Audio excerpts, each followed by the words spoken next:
Hi everyone, this is the final kick at the can with respect to this condition and pathology.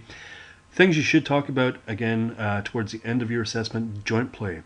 You need to make sure that accessory movement is there and available to that person and that joint. If it is absent, it does need to be reduced. So again, this is some terminology or wording that you might use. Joints need to be in a loose pack position. Here, for this case, the client would perhaps demonstrate some pain if you're to do a posterior tibial-femoral glide or any sort of glides to the fibular head. And this is an important consideration. This is not the primary complaint. This is secondary to what is going on here. With respect to palpation, things you can discuss include looking for differences in tension and tone, texture, temperature, tenderness. And in this case, tenderness is going to be a very important indicator for you. Here, the client wrote tenderness at the left lateral leg, just inferior to the fibular head itself. So again, I know here palpation, very, very important.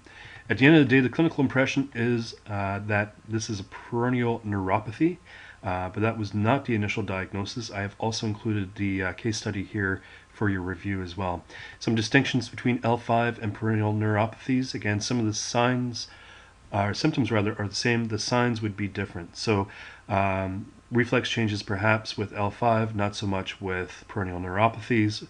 Dermal tonal overlap with nerve roots versus a very distinct area of sensation loss with peripheral nerves as well.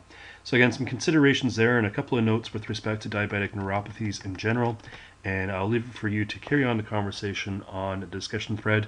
Our next discussion is going to be coming up at the start of week number 5, and we're going to be looking at some new evidence around MVAs and car accidents. That's it for now. See you online and in class.